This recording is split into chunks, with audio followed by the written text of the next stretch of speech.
Good Saturday morning. Welcome to week one of the Saturday morning edition of Touchdown Friday Night. I'm Kendrick Haskins. A very busy Friday night on the gridiron. It was. I'm Dusty Baker. We had 10 games coming from Friday night, including a couple of heated rivalries to open the season. We started off this morning with the defending state champion in our area trying to extend its 15-game win streak. Christian Academy has not lost a regular season game in almost 2 years. That is taking unreal. on 5A power Owensboro. Marilyn Drisky is excited to see it. Her dad is on the camera, and he gets lost on this play, but he finds Cole Hodge keeping it himself, and he bounces it outside for the touchdown. It's 7-0 Centurions. Hodge can run it, and he can throw it, and a pretty shot by Doug on this play. He drops a pretty dime to Justin Ruffin for the score.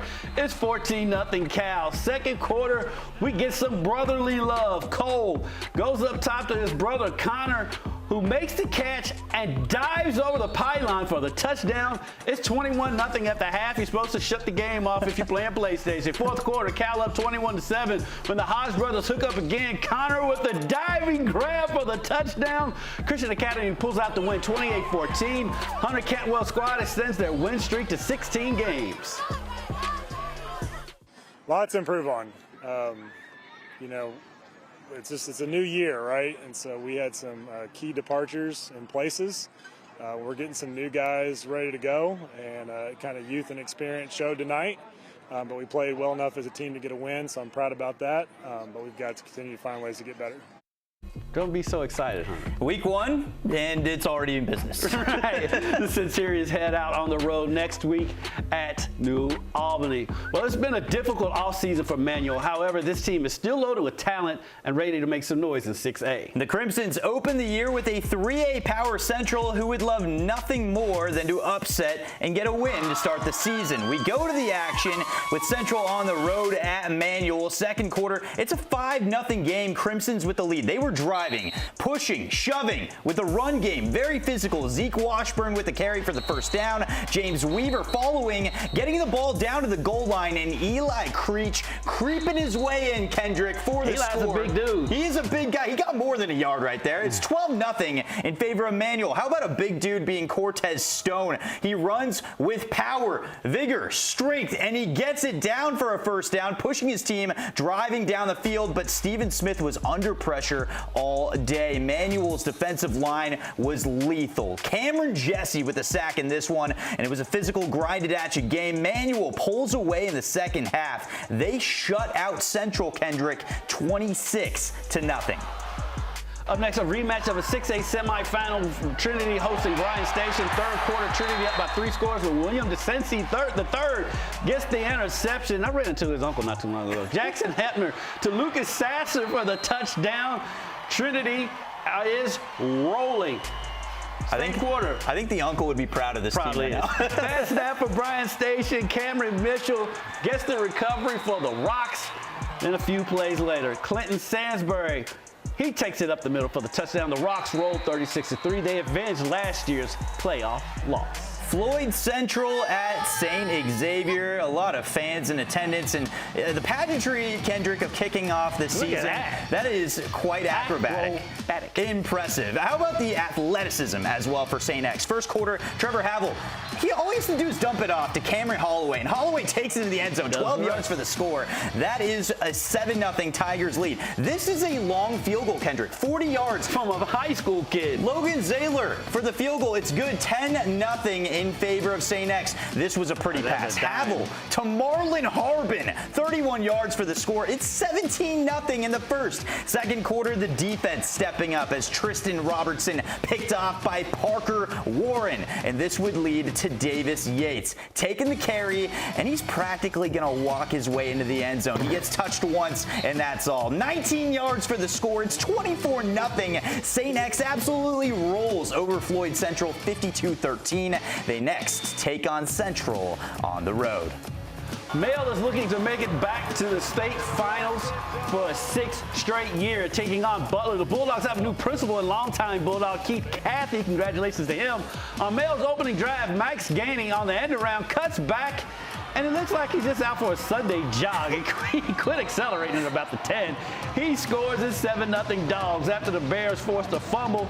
Male's Brandon Richardson gets the ball back quickly, and he knows what to do with it. Off the tip drill, he takes it to the house.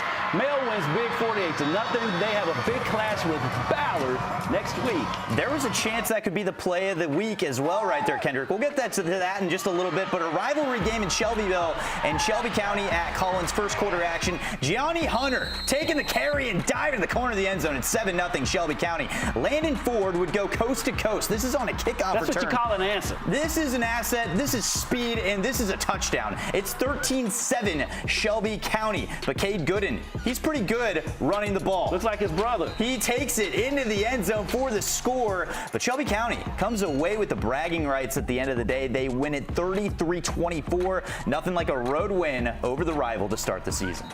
And Kentucky Country Day at Atherton. This was a showdown early on. Kind of a lot of field position was the big part, but the big gain by Andre Steele. Living up to the name. He steals the show. He takes this to the house for the score. Atherton also taking the lead. But KCD, they would respond in a big way, and it all started with this pairing. Ethan Harris taking a deep shot, finds Troy Humphreys. Nice pick right there. He gets it out of bounds, and he launches his team down the field as well. KCD, they would win it 31-20. This was a big win, though, for the Bearcats to start the season. Anderson, Ohio at South Oldham. We go to the action in the third quarter. Anderson, they had a pretty substantial lead, up 37-7. Now, Anderson making a defensive stop. This is kind of the story of the game as a whole. And then offensively, it was Justice Burnham finding a Mike Smith for the score. Anderson would have a 44-7 lead, but Nick Hamilton, something to root for here. How about a touchdown rush up the gut into the end zone? This is a building block. It's game one. You got stuff to build from. Anderson, though, takes down South Oldham 44-15. South Oldham will look to respond next week at home when they take on Nelson County. Of course, this week we don't have a player of the week, so we're giving you the Furniture Fair play of the week. And it's the Hodge brothers again from Christian Academy. Cole goes upstairs to his brother Connor, who makes the diving catch in Cal's 28-14 win over Owensboro. The poll for the player of the week will go up on Wavesy.com on Sunday night. Don't miss that. Now it's time for our Beer Nose delivery of the game. For week one, we turn our attention back to St. Xavier's opening against Floyd Central. Pretty simply, Trevor Havel, he's got a cannon, throws it in the breadbasket for Marlon Harbin, 31-yard touchdown, the first touchdown of the season for Harbin. He would later score, by the way, again in that game, but this one was just perfect by Havel. At this time, it was his second touchdown of the day as well. St. X, of course, rolls past Floyd Central. Trevor Havel and Marlon Harbin delivering under the lights. When it comes to rivalries, Charlestown and Silver Creek is among the best in Southern Indiana football. Now, to put it simply, these two teams, they just don't like each other. They don't like each other at all. They're not that far from each other either. Silver Creek showing off the brand new Hunter Station Pizza Stadium. The Pirates looking to crash the party early. Keaton Ward breaks a tackle at the line of scrimmage, cuts to the outside. Probably a block in the back right there, but it's not called. They would add the two-pointer. It's 8-0 Charlestown. The Dragons answer. Jamari Powell right up the gut for the score, but Charlestown wins 28-13 to earn bragging rights in this heated rivalry. Jeffersonville taking on the road, Whiteland. Now the Red Devils down big, but still fighting. Nick Schindler rolling out to his right. He will find his man, Luke Church, makes a juggling catch for the score. That was beautiful. The cannon, this is the best part, shakes because of our photographer, Jeff Knight. He was a little scared from that. It scares everybody. I would be scared of the cannon as well. Whiteland goes on to win it, 52-20. Great first week of Touchdown Friday Night. Great first intro for you to Kentucky high school football. How'd you like it? It was awesome. You know, to be able to see the teams come out and also the passion, man. That was really the most special part of all this. We got a lot of football coming your way, of course. So catch us every Friday night as we continue this on. But, man, what a start for week one. A couple of big games next week. Central hosting St. X, and a big one, Ballard and Mill, the rematch of the semifinal game last year that came right down to the last play. That's all we got for this week. We'll see you next week on Touchdown Friday Night.